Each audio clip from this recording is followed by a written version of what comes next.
ভাই, এগুলো কি হচ্ছে বলতো? পরপর আমাদের দুটো সোলজারের অস্বাভাবিক মৃত্যু, এগুলো কিন্তু খুবই চিন্তাদায়ক। একটা জিনিস ভেবে দেখেছিস, ঠিক ওই সময়টাই হয়েছে যেই সময় আমাদের সোলজাররা কম থাকতো। এটা কি কোনো ইত্তেফাক নাকি প্রি প্ল্যানিং? আমার কি মনে হয় জানিস তো, আমাদের ব্যাটালিয়নে কেউ হয়তো ইনফরমেশন বাইরে লিক করছে। কি বলছিস এসব? আমাদের ব্যাটালিয়নের সবাই অনেস্ট অফিসার, তারা কেউ দেশের সাথে বেমানি করতেই পারে না। তোর এগুলো সব ভুল ধারণা। হতেও পারে। আরে, কেউ একজন আসছে মনে হচ্ছে না? হ্যাঁ, ও তো এদিকেই আসছে। হ্যাঁ। আরে, এ তো তোর ভাই। দাদা, তোমার জন্য খাবার নিয়ে এসেছি। আরে ভাই, তুই আবার খাবার দিতে এসেছিস? তোকে কতবার বলেছি বরের বাসি কোয়ার্টার পেয়েছি, এর মানে এই নয় বরের রোজ রোজ খাওয়া দিতে আসবি। আর তাছাড়াও এই জায়গাটা অনেক বিপজ্জনক। হ্যাঁ ছোটে, তো দাদা ঠিকই বলছে, এটা অনেক বিপজ্জনক জায়গা, যখন তখন যেখানে সেখানে অ্যাটাক হতে পারে। হ্যাঁ স্যার, আমি বুঝতে পেরেছি, কিন্তু কি করব, দাদা মায়ের হাতে রান্না খেতে খুব ভালোবাসে, তাই তোমার রোজ রোজ রান্না করে দাদার জন্য পাঠিয়ে দেয়। ঠিক আছে ঠিক আছে, আজকে নিয়ে এসেছিস, এরপর থেকে নিয়ে আসতে হবে না। ঠিক আছে, তুমি যেটা ভালো বোঝো। ঠিক আছে দাদা, এখন আমি আসছি।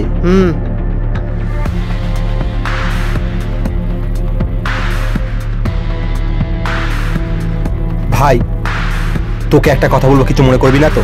না না, বল। একটু আগে আমরা যে বিষয়টা নিয়ে আলোচনা করছিলাম, এই যে আমাদের সোলজারদের অস্বাভাবিক মৃত্যু, আমি একটা জিনিস নোটিস করেছি, বুঝলি? ঠিক তোর ভাই যেন দিয়ে খাবার দিতে আসে, তার দুদিন পর থেকে এই ঘটনাগুলো ঘটছে। তুই কি বলতে চাইছিস? ঠিক করে বল, তুই কি আর ভাইয়ের উপর সন্দেহ করছিস? না ভাই, সন্দেহ সেরকম কিছু না, কিন্তু একবার পরীক্ষা করে নিতে কি অসুবিধা? ঠিক আছে, এখনই পরীক্ষা করে নিয়ে যাক। চল আমার ভাইয়ের পিছু করি। চল।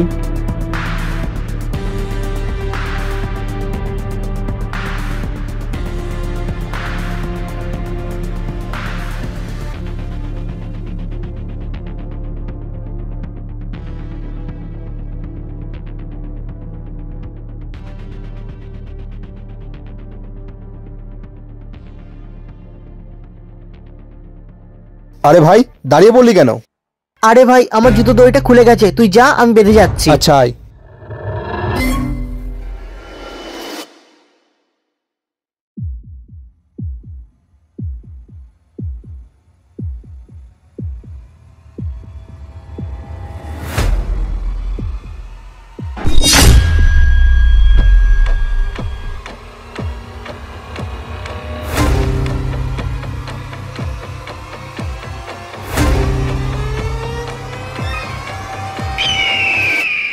আয় ভাই আয়, তোরই অপেক্ষায় ছিলাম।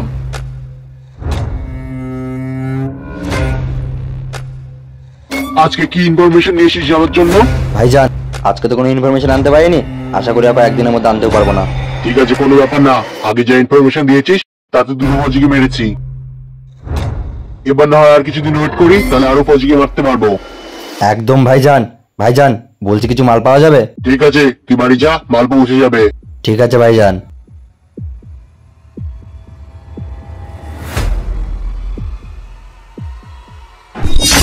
আরে বলছি তুই? তার মানে তুই আমাদের সোলজারদের মেরেছিস? বল, তোর সাথে আর কে কে আছে বল। তুই যাই করিস না কেন, আমি বলবো না। বলবি না? হ্যাঁ, এখনো বলছি, বলে দে, নয়তো পরে গুলটা তোর পায় না, ডাইরেক্ট বুকে মারবো। বলবি? বলছি বলছি বলছি। ঠিক আছে বল। আরে তুই এটা কি করলি? ও তো বলতেই যাচ্ছিল। আরে এর থেকে তো জিজ্ঞাসা করার কি আছে, এ মেন ছিল, একে মেরে দিয়েছি, ব্যাস। ঠিক আছে, চল তোর ভাইকে গিয়ে আবার ধরি।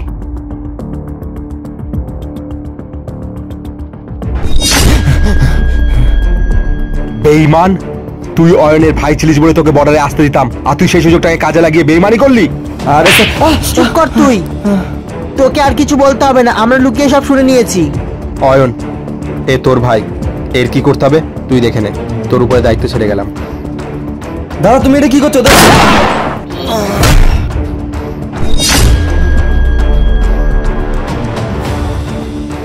আরে ভাই, এটা তুই কি করলি? তুই তো নিজের ভাইকে মেরে দিলি। আরে ও তো ছোট ছিল, ওকে বোঝাতে পারতিস। আর তাছাড়াও এই ব্যাপারটা তো তোর আর আমার মধ্যে ছিল। ওকে অত বোঝানোর কি আছে? ও একজন দেশদ্রোহী, আর একজন দেশদ্রোহী কখনোই আমার ভাই হতে পারে না।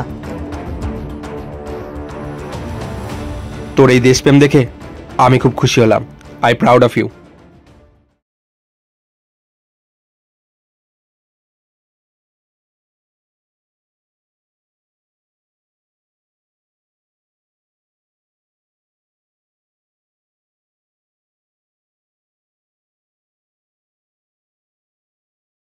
গুড মর্নিং বন্ধুরা অ্যান্ড জয় হিন্দ। তো দেখতে পাচ্ছ আমরা এখন শুটিং করতে এসেছি। এখন শীতকাল তো প্রায় 8টা, 8:30, 10টার দিকে হচ্ছে আমরা ভিডিও করতে আসি। তো খুব খিদে পেয়েছে, এখন খেতেও আসেনি। তোমাদের শুটিং দেখাচ্ছে। ওই যে দাঁড়িয়ে আছে সোয়েটার পরে, এই যে আমাদের ক্যামেরাম্যান। ও হ্যাঁ, আমাদের ক্যামেরাম্যানের নতুন হেয়ার স্টাইল তোমরা দেখো সবাই। এই যে হাই গাইস, দেখো আমি কত হ্যান্ডসাম এদের থেকে। তো আচ্ছা, তোমরা কমেন্টে বলো আমাদের তিনজনের আমাদের কে হ্যান্ডসাম আর কে হ্যান্ডসাম না। ঠিক আছে, ও নিজেকে খুব হ্যান্ডসাম বলে। ঠিক আছে, তোমরা কমেন্টে জানিও আমাদের তিনজনের মধ্যে কে বেশি হ্যান্ডসাম। অবশ্যই আমি জানি। তো দেখা হচ্ছে শুটিং টাইমে। আপাতত গুড বাই, জয় হিন্দ। দেখুন আমাদের আর্মিরা সব হেল্পিং নেচারের আর্মি। খেয়াল রাখো গাড়িটার দিকে, গাড়িটার দিকে খেয়াল রাখবো।